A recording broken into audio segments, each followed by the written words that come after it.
भूत, प्रेत, पिशाच। अक्सर हम भूत प्रेत की बातें करने से कतराते हैं। बहुत से लोग तो भूतों में विश्वास भी नहीं करते। उन्हें लगता है कि ऐसी कोई चीज़ ही नहीं होती। साइंस के नज़रिए से देखें तो साइंस इन सब चीज़ों में नहीं मानती। जिस भी चीज़ का जवाब साइंस के पास नहीं होता, साइंस की नज़र में वो चीज़ एग्जिस्ट ही नहीं करती।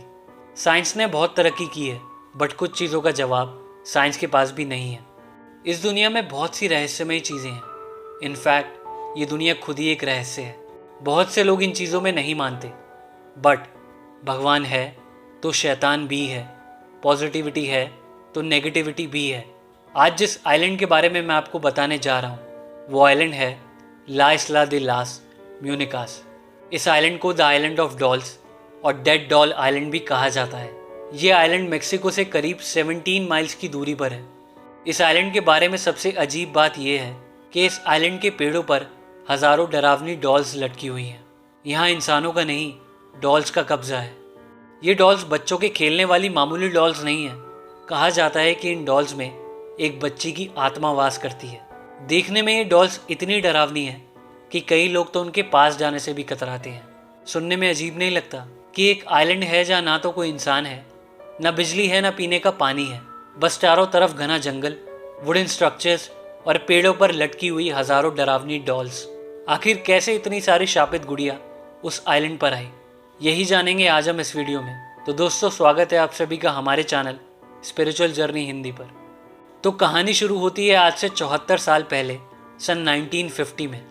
सेंटेना बरेरा नाम का एक शख्स, जिसे लोग डॉन जूलियन भी कहते थे। तो सेंटेना बरेरा अपने परिवार से दूर अपना सब कुछ छोड़कर शांति की तलाश में अपने घर से निकल पड़े। अपने घर से निकलने के बाद वो अपने रहने का ठिकाना ढूंढने लगे और पहुंच गए ला इस्ला दे लास म्यूनिकास आइलैंड। उस आइलैंड पर कोई नहीं था तो बस घना जंगल। और उस आइलैंड पर रहने के लिए आया एक शख्स, सेंटेना बरेरा। सेंटेना बरेरा ने वहां रहना शुरू कर दिया। उसके अलावा कोई और दूसरा शख्स उस आइलैंड पर नहीं रहता था। सेंटेना बरेरा को अब बाहरी दुनिया से कोई मतलब नहीं था। उसके लिए बस ये आइलैंड ही उसकी पूरी दुनिया बन चुका था। एक दिन सेंटेना अपने खाने के लिए फिशिंग कर रहे थे। तभी अचानक फिशिंग करते हुए उन्हें एक चीख सुनाई दी। तो उन्होंने देखा कि एक बच्ची पानी में डूब रही है और बच्ची चीखते चीखते बोल रही है, माई डॉल माई डॉल।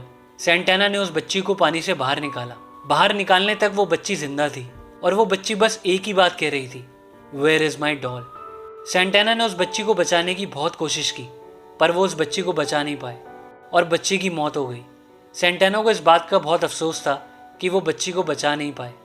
जब उस बच्ची की मौत हुई, उसके थोड़ी ही देर बाद सेंटेना ने नोटिस किया कि एक डॉल पानी में बहती हुई आ रही है। सेंटेना समझ गए कि इस बच्ची की ही डॉल है, जिसे वो ढूंढते ढूंढते पानी में डूब गई।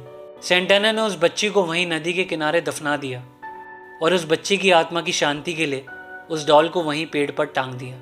इस इंसिडेंट के बाद उसी रात को सेंटेना के साथ अजीब अजीब चीज़ें होने लगी।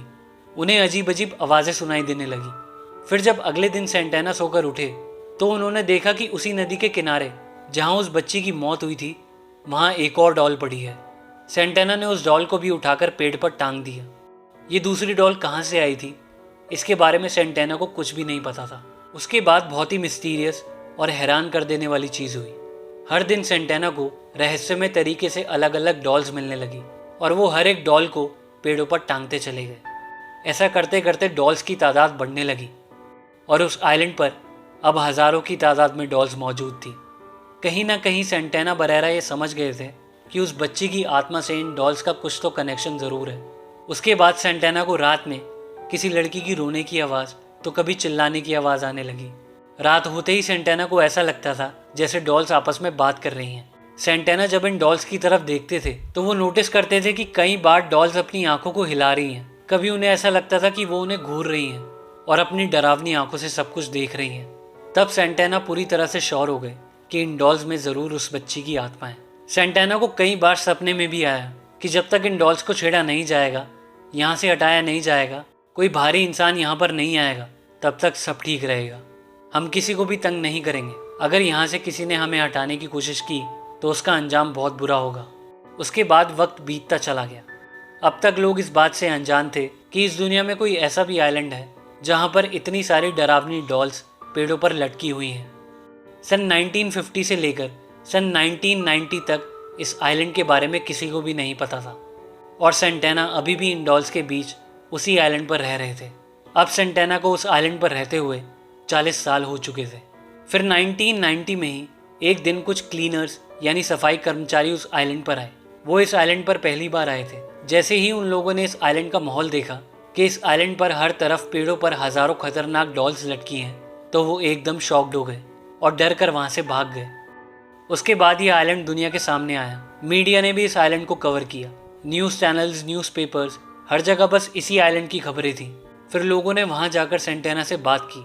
फिर सेंटेना ने लोगों को बताया कि कैसे वो 40 साल से इस आइलैंड पर रह रहे हैं। उसके बाद लोगों का इस आइलैंड पर आना जाना शुरू हो गया। ऐसे ही कुछ समय और बीत गया और फिर 21 अप्रैल 2001 में सेंटेना की रहस्यमय तरीके से मौत हो गई। सेंटेना की मौत ठीक उसी जगह पर हुई जहां कई सालों पहले उस बच्ची की मौत हुई थी। उसकी लाश वहीं उसी पॉइंट पर नदी के किनारे मिली जहां उसे उस बच्ची की लाश मिली थी। लोगों का ये मानना था कि सेंटेना की मौत उस बच्चे की आत्मा की वजह से हुई है। सेंटेना की मौत ठीक उसी जगह पर होना जहां उस बच्ची की मौत हुई थी, ये अपने आप में ही एक अजीब बात है। आज ये जगह एक टूरिस्ट प्लेस बन चुकी है। लोग यहाँ इन डॉल्स को देखने आते हैं। कई लोग तो जब यहाँ आते हैं तो अपने साथ एक डॉल लेकर आते हैं और उस बच्ची की आत्मा की शांति के लिए यहाँ पेड़ों पर टांग देते हैं। यहाँ जो भी टूरिस्ट जाते हैं वो दिन के उजाले में जाते हैं। शाम होने के बाद यहाँ किसी को भी आना अलाउड नहीं है। जितने भी लोग यहाँ पर जाते हैं तो उन्हें एक अजीब सी एनर्जी फील होती है, घबराहट होती है। कई लोगों का तो ये भी कहना है कि ये डॉल्स लोगों को देखकर इशारे भी करती है और अपने पास बुलाती है। यहाँ पर जितनी भी डॉल्स हैं वो सब किसी ना किसी तरह से डैमेज्ड हैं। किसी डॉल की आँख नहीं है तो किसी का कोई बॉडी पार्ट मिसिंग है, किसी का बस मुंह है तो नीचे की बॉडी नहीं है, जो कि देखने में सचमुच बहुत डरावना लगता है। आखिर कैसे इस आइलैंड पर इतनी सारी डरावनी डॉल्स आई, ये आज भी एक रहस्य है। तो आज के लिए बस इतना ही। उम्मीद करता हूँ आप लोगों को वीडियो पसंद आई होगी। वीडियो पसंद आए तो वीडियो लाइक करना, हमारे चैनल को सब्सक्राइब करना। मिलते हैं नेक्स्ट वीडियो में। हर हर महादेव।